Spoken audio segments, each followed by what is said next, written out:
Very good morning. Am I audible? Morning. Can you hear me clearly? Yes, I can hear you very well. All right. Great. How are you? Oh, I'm fine. Thank you. And you? Yeah, I'm good. I'm good. So I think we can begin with today's session. So back and neck straight. Just gently close the eyes. Sit very comfortably on your mat. Just make sure your back and neck remains straight.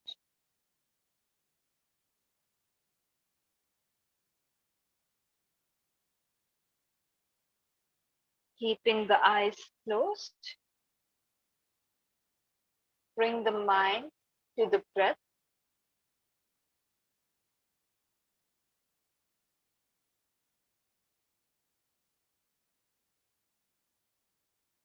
Focusing on the natural flow of your breathing.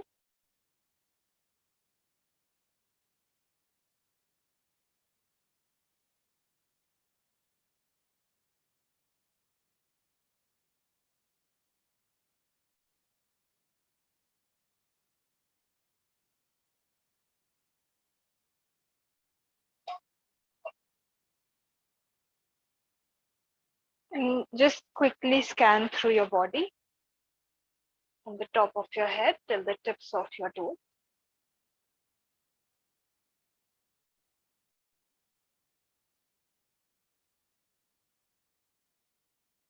Making sure that your entire body is relaxed.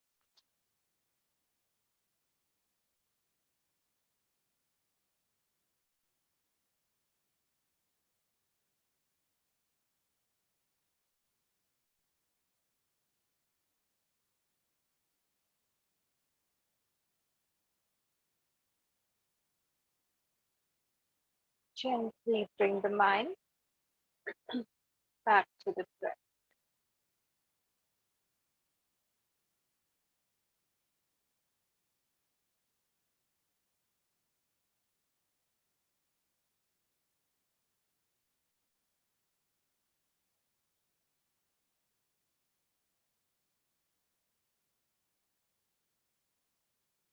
Slowly begin to deepen the breath.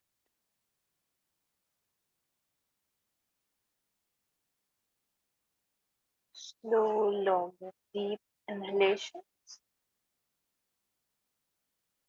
Slow, long, and deep exhalation.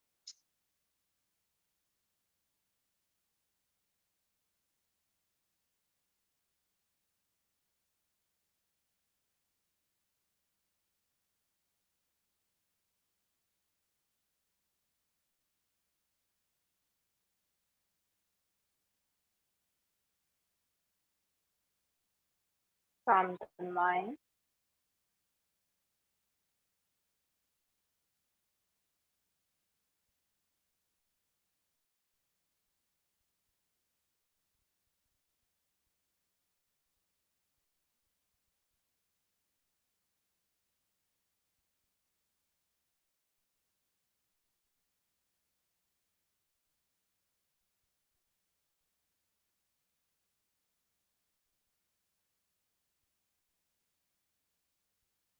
We'll chant Om one time, followed by the Shanti mantra. Inhale deeply. Om. Om.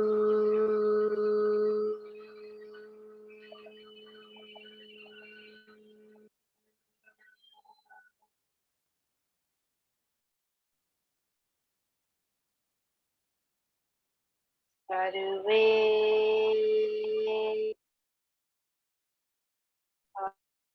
Bhavantu Sarve Santu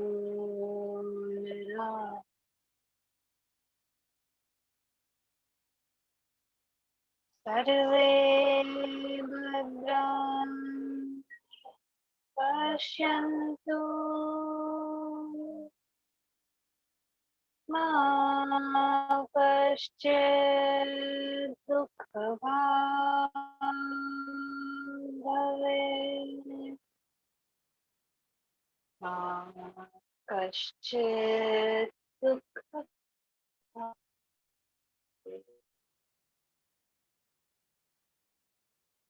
Om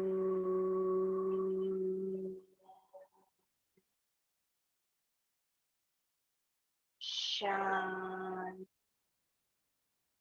Shanti Shanti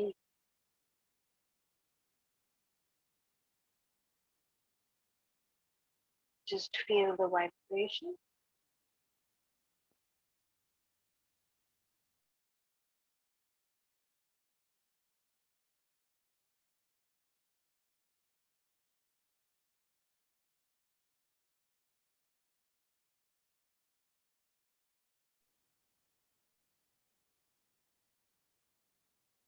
Gently place both the palms on your eyes.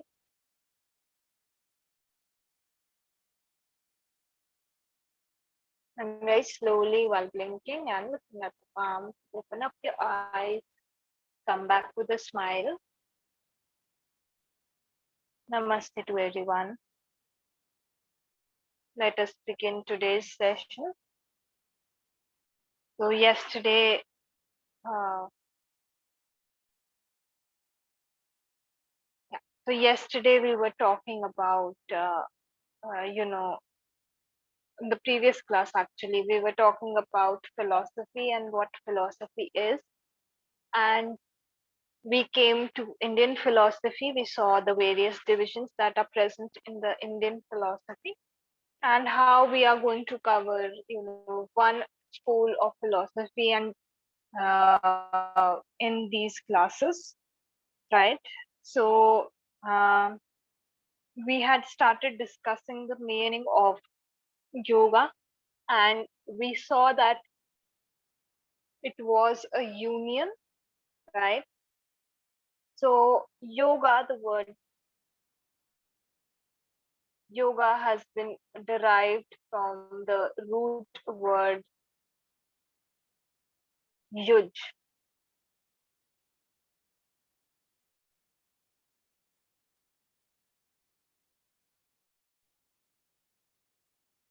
Y-U-J, yuj.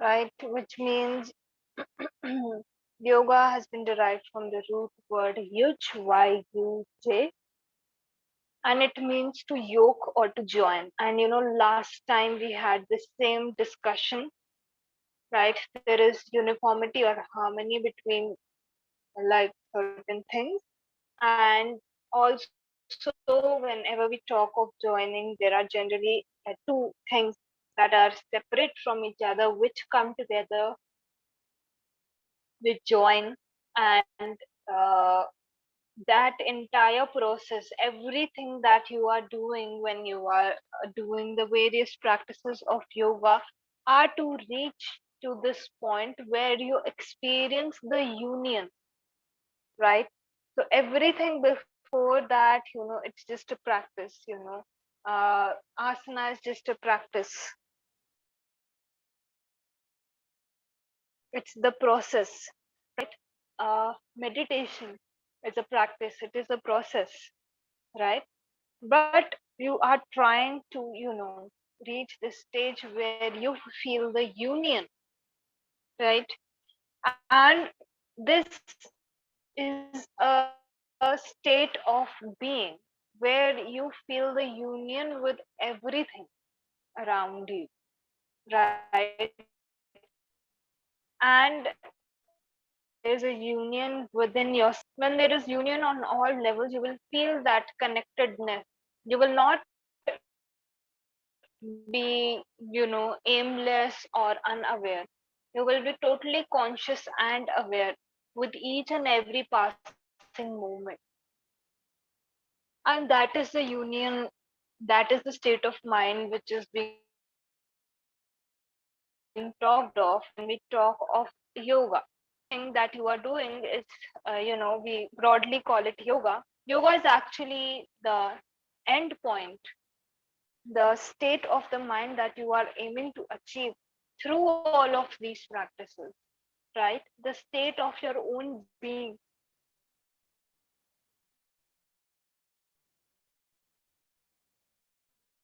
that you are aiming to achieve. When you go into, we will discuss the meaning of yoga as per various texts, but let's come to a little bit of grammar, right? So there was a very famous sage by the name of Maharishi Panini.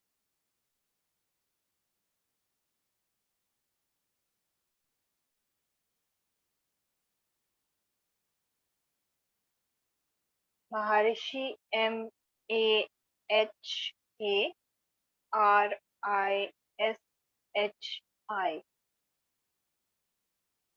and Panini is Panini. So Maharishi Panini, he wrote a really elaborate text on grammar. And in that text of grammar, he gave the meaning of yoga as well, in which, he said that the meaning of yoga cannot be put in just one term. So he gave three such terms which elaborated on the meaning of yoga. So he began with the first uh, meaning that he gave to the word yoga. He said yuj samyamne.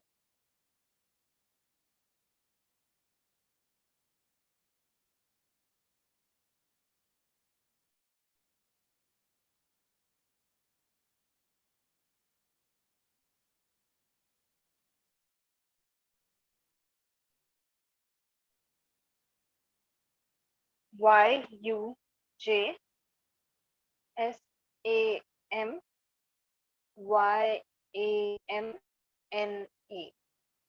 Means restraint or control,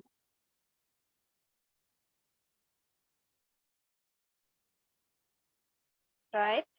So first term he gave was this one.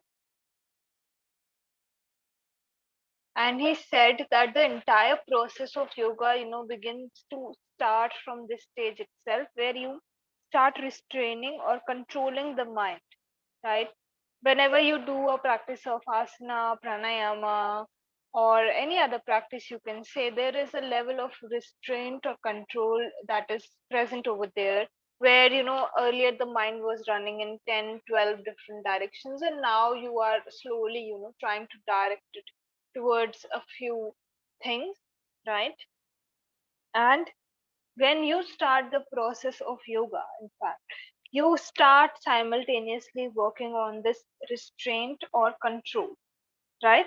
So first thing he said yoga was a very holistic practice. So it begins where you begin to restrain or control the mind, right? Then he said, then other term he gave was uh, yuj samadho.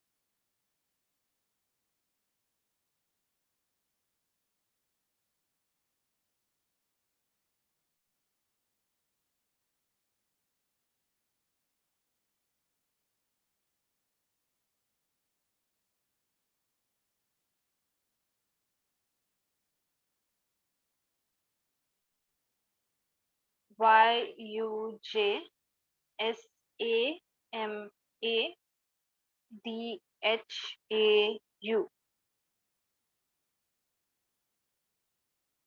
Yuj samadho. And here, he is referring to the state of samadhi, right, or absorption, right? So this state of absorption, this will only come when there is a level of control or restraint. You will never be able to, be absorbed in something if your mind is running in 10 different directions, right? Or if your mind is engaged with something which, is constantly causing a disturbance, right? You would have seen this thing that whenever you are disturbed by something or some someone, then you are not able to fully concentrate, right? If you want to sit and just do your work in a concentrated manner, you will want that, no, there is no disturbance, there is a lot of silence, right? So uh, once you are able to come in that state where the mind is a little bit under control, and you have restrained the mind very slowly. You have to work with the mind, you don't have to go very fast or force it. But as you start restraining the mind, you will see that this second stage of absorption, it comes very naturally, right? So you will see that if you are setting up your environment in a certain way that you won't be disturbed, then of course you will be able to concentrate much better on whatever you are trying to do, right? And get completely absorbed in your work as a result, right? So then the second stage comes up where you are now going in a stage where there is this absorption that is taking place. And then the third way in which he described yoga was yajur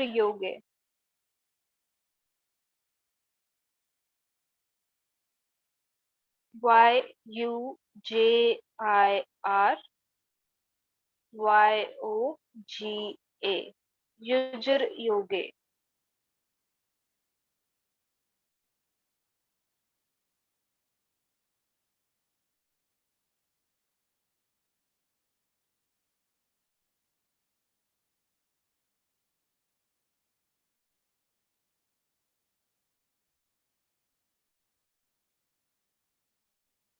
Right, so union.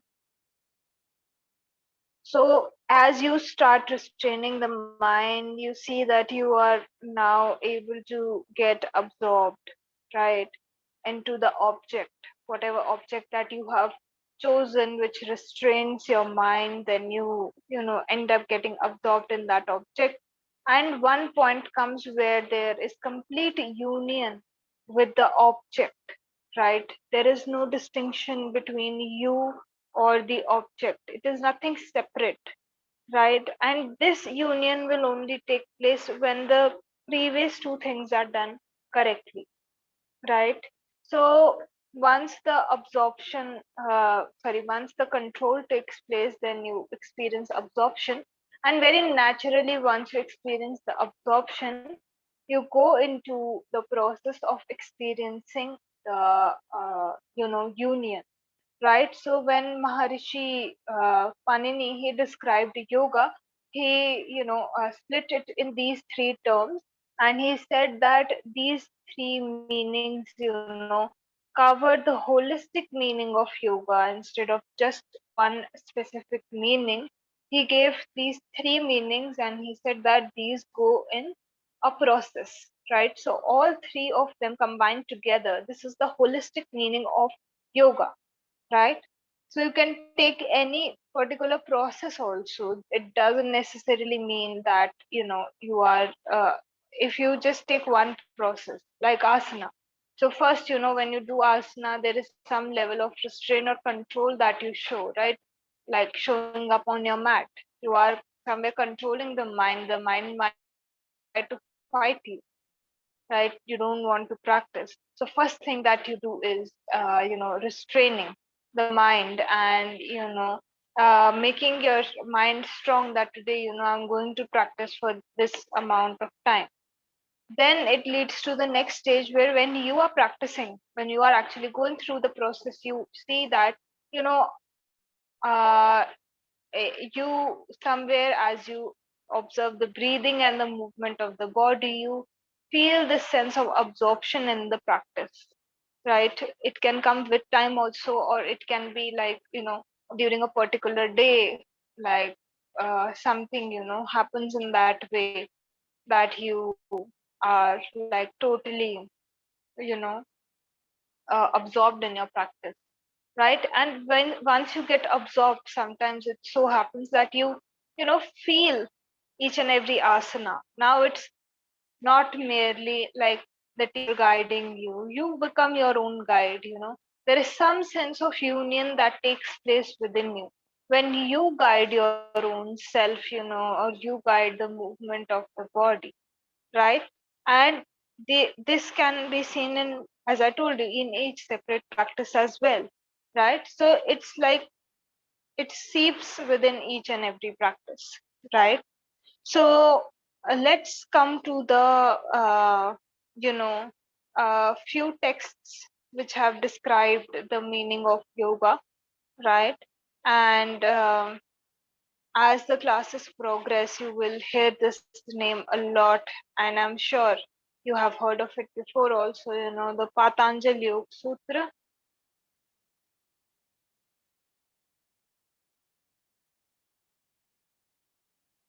Patanjali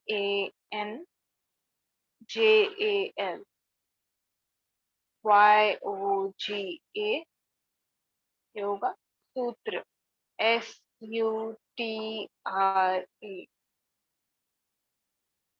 Patanjali Yoga Sutra. This is one of the major texts when it comes to yoga philosophy. And we are going to look into the meaning of yoga as per this text because it is very relevant. And, this has been written by Maharishi Patanjali ji.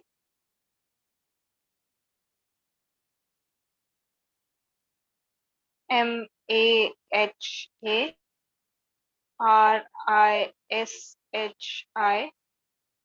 Patanjali. Patanjali.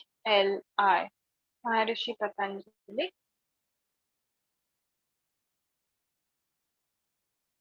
And when he starts the text, he immediately tells the meaning of yoga, and then he begins to give the entire process that you have to go through in order to attain this state. But he starts with the meaning of yoga because one must know what they are trying to achieve, right? If I know where I am trying to go, then I can definitely put that on Google Maps, and then Google Maps will show me so he said that it's important to know the destination in order to reach it. So the first step that he meaning of yoga, and he says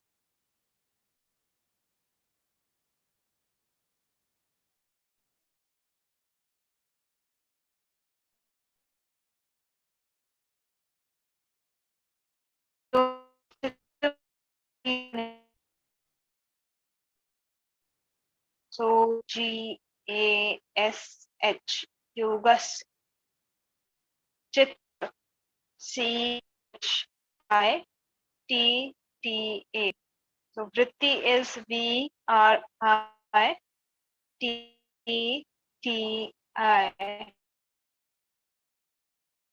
Vritti Nirodha.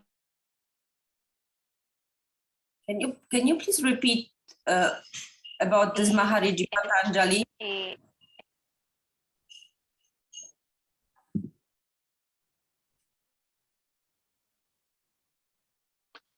Okay, yeah. So Maharishi Patanjali, I couldn't hear you. Your voice. Have separate class on tech as well.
audible? Can you hear me? Yes, now I can hear Hello. you. Yeah, I can hear you. Okay. Okay. Yeah. All right. So I was telling you about Maharishi Patanjali. So he is considered to be, the main person who systematized the, knowledge of yoga.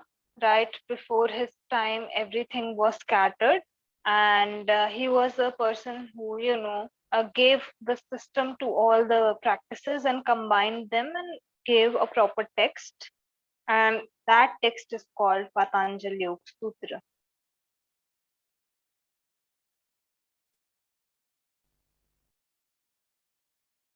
I am unable to hear you. Yeah, I can hear you very well. All right. Okay, great. Yeah. So he was the person, he came in and he systematized yoga, and in his text, this definition has been given. I'll just write it again.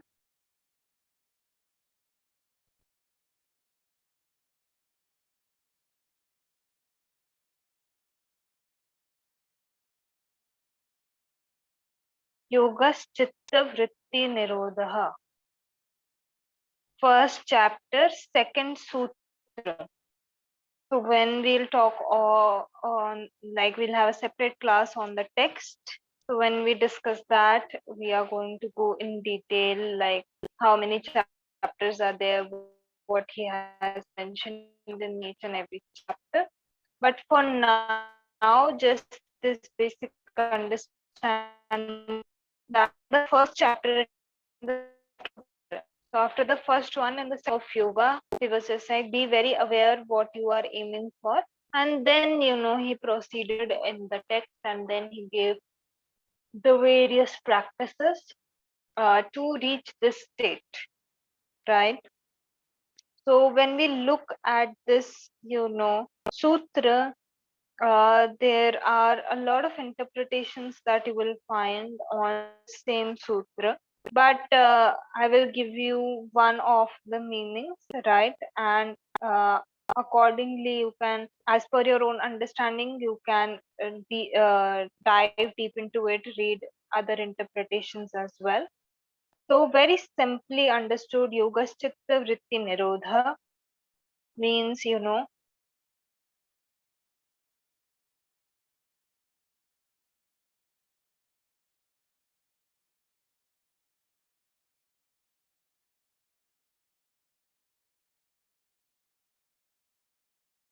so cessation of the mental modifications of the chitta,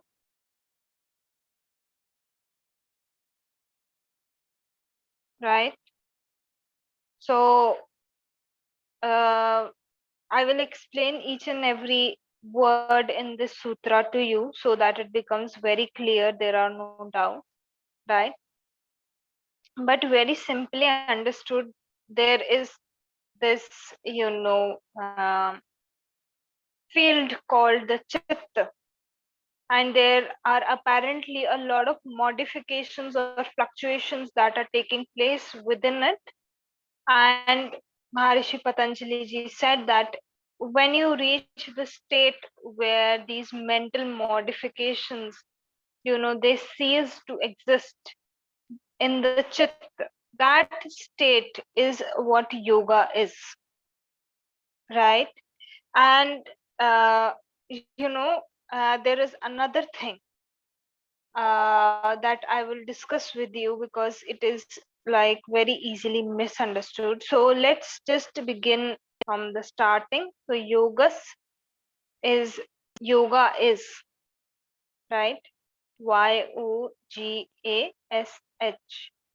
So yoga is, he said that yoga is this, So what did he say? Chitta.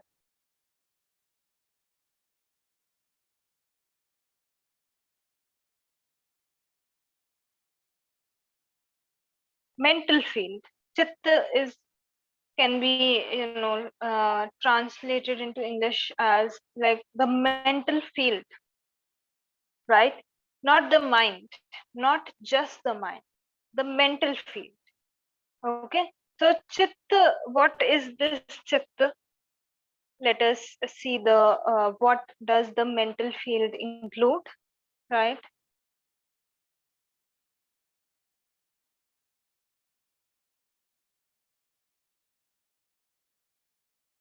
So first thing is manas or mind.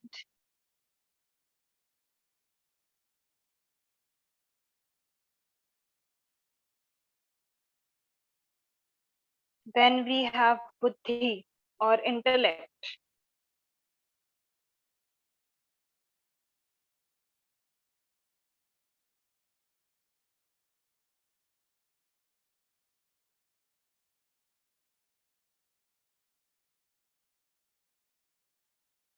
And ahankar or ego. So manas is Manas.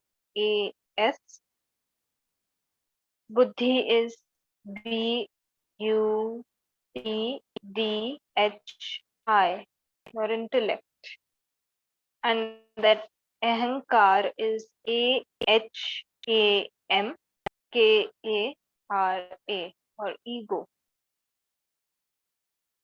So as soon as you see this, division of the, uh, you know,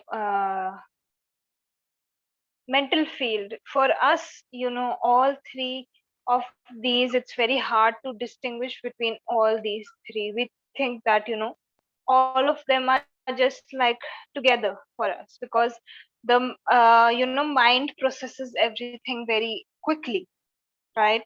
It's suppose something is happening outside, so the mind will process it and you will think it is happening to you, and simultaneously you make a judgment about that thing. Your intellect gives a decision on that thing. Is it good or wrong, right or wrong, good, bad, right? So all of these processes take place so quickly within us that for the first time when you see this division, it's just like, okay, they are separate parts, like playing their own role, and then the entire judgment is coming from within. But as we grow up, uh, and in general also, I would say, we have this tendency where all these three are not split, they are taking place simultaneously, right? It's very hard to distinguish.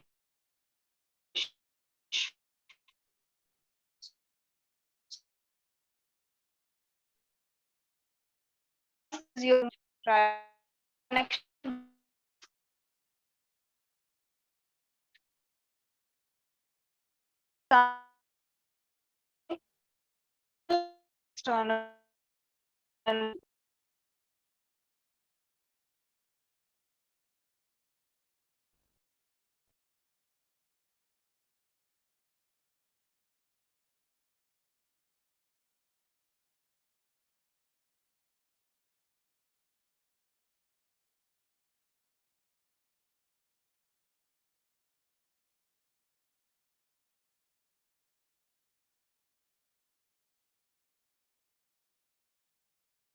can you hear me? Now I could hear you, yeah. But whatever you said just before, I couldn't hear you at all. Okay. So I was saying that for us, these three, when we first see the distinction of these three parts of our own mental field, that is when we realize these are separate parts. And because, everything that happens around us, we comprehend, we perceive it so quickly, and the processing takes place so quickly, we do not recognize that different parts are actually working behind, giving you that perception of that thing, right? So suppose something in your external world happens, and first thing is the mind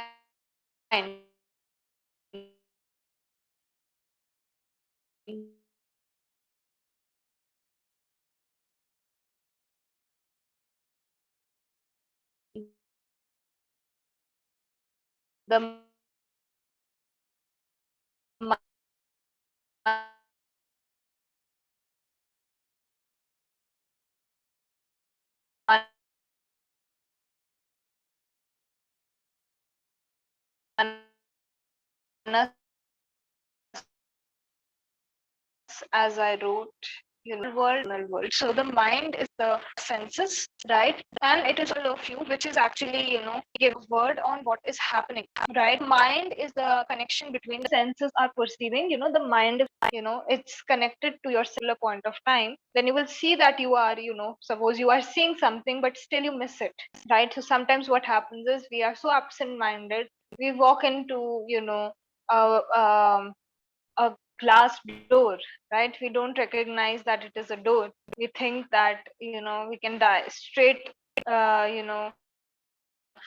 walk right into the room, and we do not recognize that there is a glass wall, right? So we are absent minded at that point of time. So it's very important first thing that the mind is connected to the senses, right? If the mind is not connected to the senses, then there is not much good that the senses can do on their own.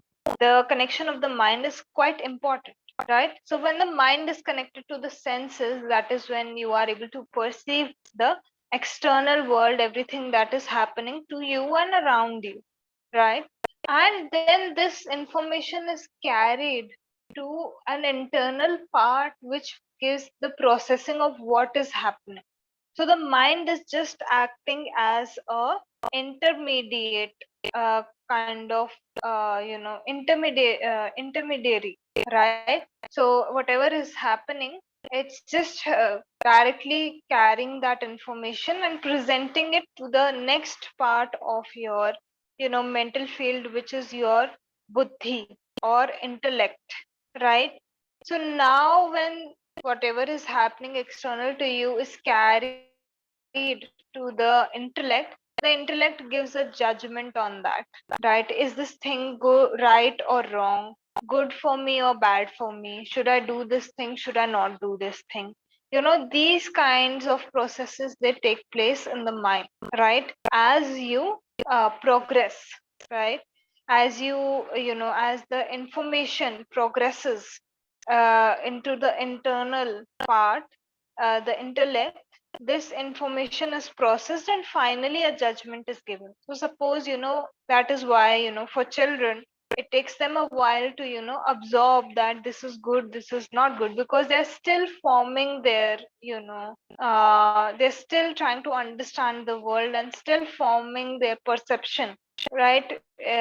Suppose fire, initially a very young kid would want to run towards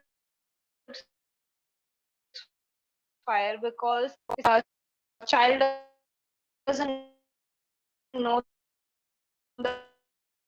that the fire can burn him or her. So you have to pull them back, right? Once they get hurt, right? They understand that you don't have to go near this thing. They will be very aware of that thing then, right? So the mind will carry that information and the intellect will process and give an output for that, whatever has happened external to you, right? And in between all of this entire channel that is going on, there is this mixture of ahankar or ego, right? Which, turns the entire thing into this is happening to me, right? So, I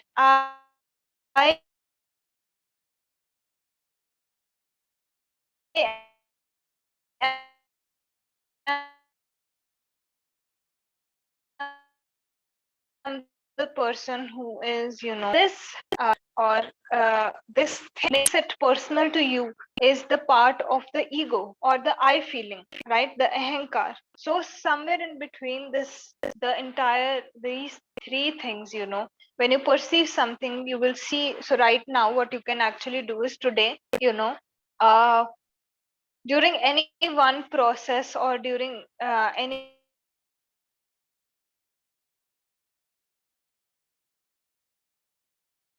one one thing that is, try to put this break or gap within your experience of anything where, whatever is happening external to you, first it is being carried.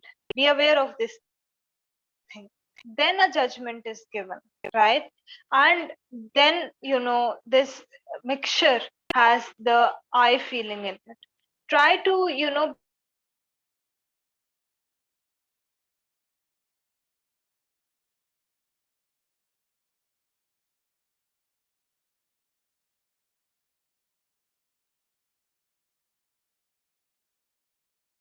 experience of automatic mode. We know that something is going to happen, something is not going to happen, right? In that manner, right? But if you experience something new, this is specifically when you will notice this thing happening. When you go and experience something new, you will see how the information is being carried, then a judgment is being given, and then, you are able to, then you add this feeling of I am receiving this information to it, somewhere in between. So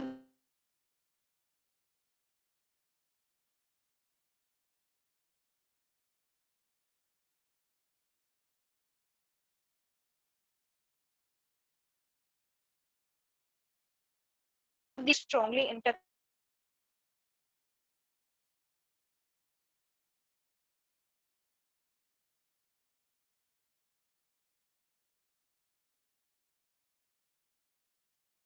with each other. Doesn't only, yeah. So chitta is composed of all these three things. It's very important to understand, because that the fluctuation is taking in the mind, you will never be able to go deeper, right? The fluctuation is taking on all three levels, right? And when you eradicate the fluctuations from all three levels, that is the point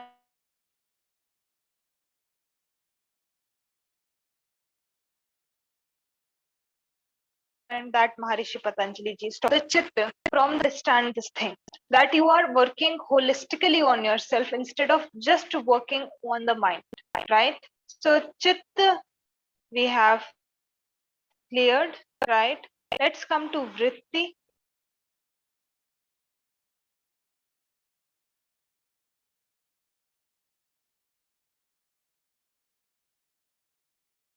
Vritti.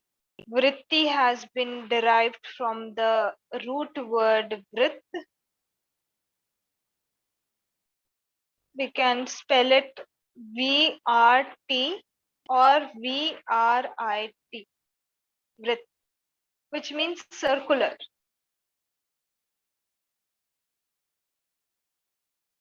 So a very common way for you to understand a vritti is that, you are throwing a stone in a pond. Have you seen when you throw a stone in a pond, that stone, wherever it, touches the surface of the pond, it creates certain ripples around it, right? So that is actually what vritti is, right? It is circular and it is creating a ripple, right? So, like, you can understand the, pond as the chitta, and there is some external disturbance in the form of a stone that is being thrown at the chitta, and then there is this disturbance that is caused in the pond. And when you will see, you will notice that when this disturbance is caused in the pond, so whatever reflection is there on the pond, right, you see that it gets distorted, right? Suppose it's a full moon night, right? And there is a pond and the moon is getting reflected on that pond. And when you throw a stone, you will see that the moon, starts shaking, right? Or there is some ripple effect that is created on the moon also. So when you watch this reflection, you are not actually able to see what the moon is. You are able to see the distorted image of the moon, right? Because you threw in a piece of stone in the pond, you are not able to see the moon as it is. You are seeing the reflection of the moon in a very distorted manner, right? So, same is happening with us, right? Because there are so many disturbances, right, that are taking place each and every day. You will see there are so many disturbances that are taking place for us, that we are never able to see the correct picture, right? And when you start working on these fluctuations, right, that is when you start, working on seeing the right reflection. As the stone that hit the pond, it goes in and the ripples begin to settle and the water begins to settle again, right? So when you start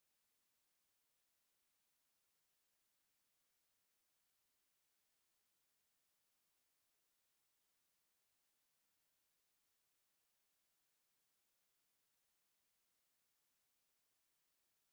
that is when you start seeing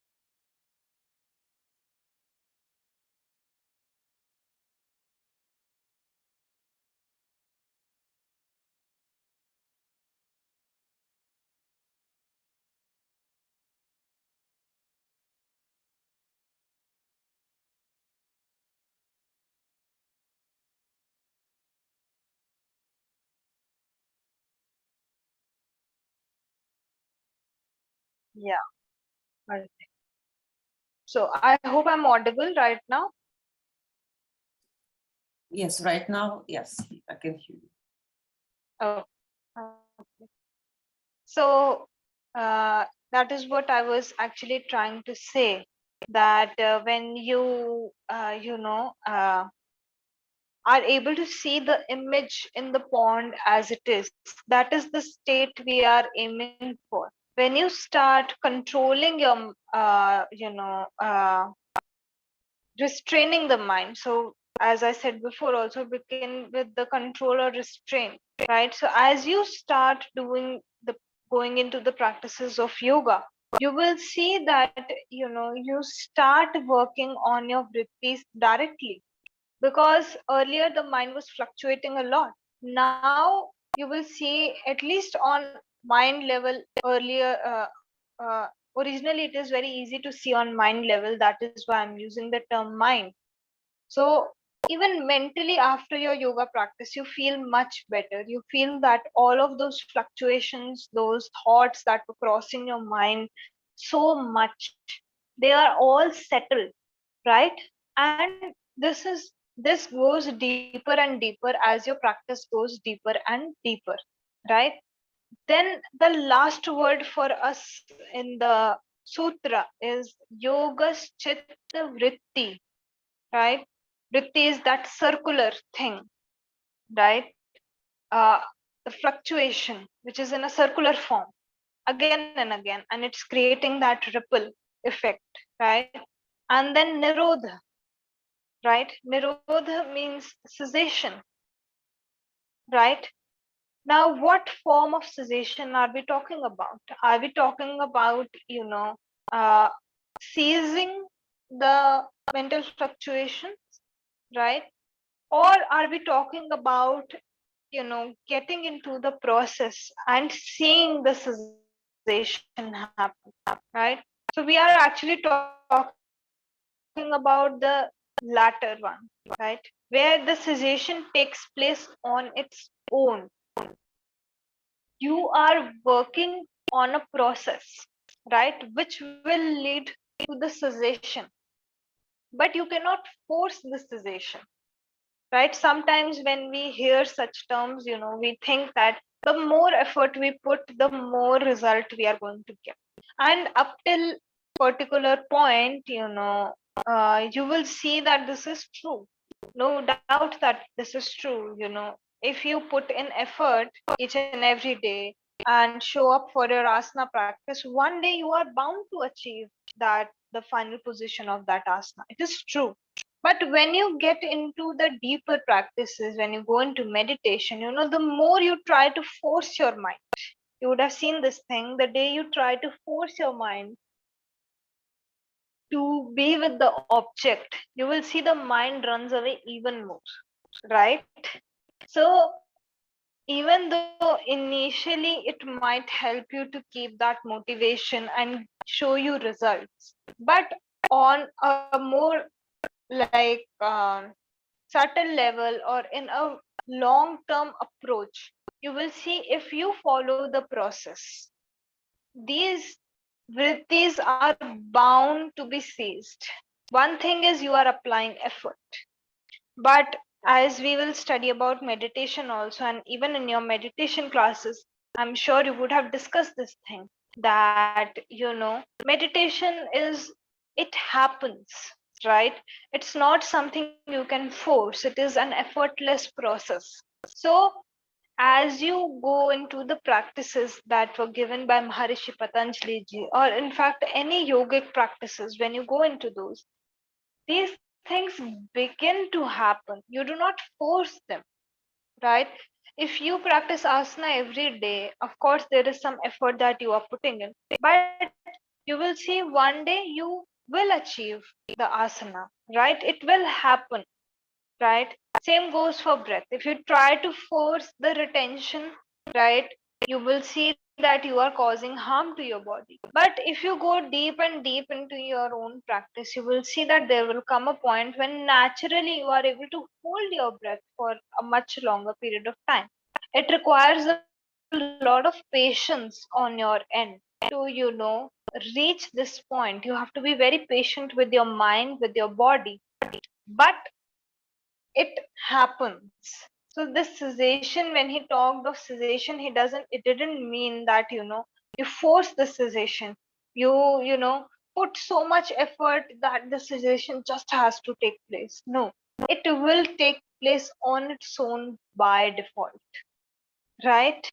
So you have to keep putting in the work till you naturally reach the state of cessation, right? So that is what he meant when he said yogas chitta vritti nirodha. To reach this, by so much practice, to reach this stage where naturally the vrittis, the fluctuations, they cease to exist in the chitta, right?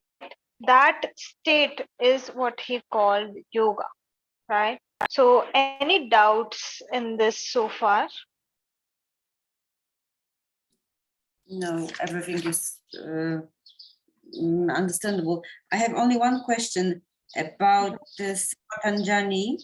When was it? When did he write this text? Maybe Yeah, everything will be covered.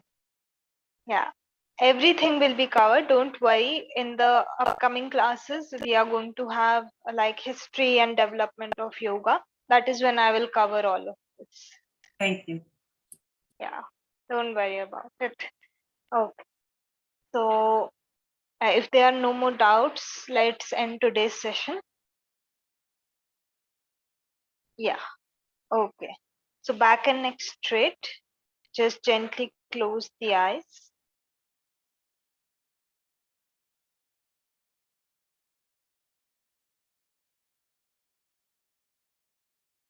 We'll chant Om one time, followed by 3 Shantis.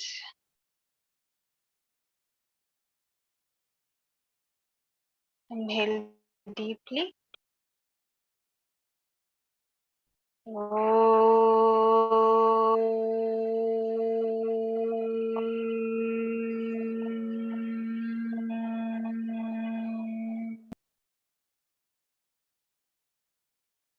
Shanti, Shanti, Shanti.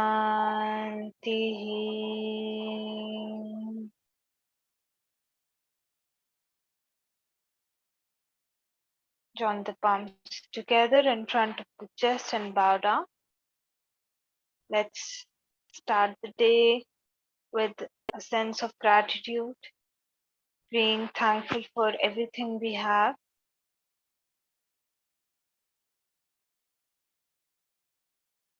Rub both the palms together.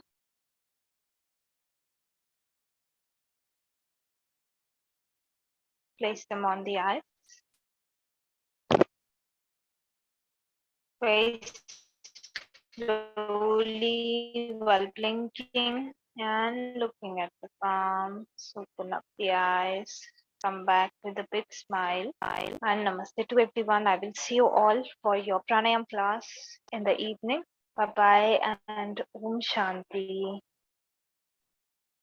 Om Shanti. Thank you. Thank you. Bye bye.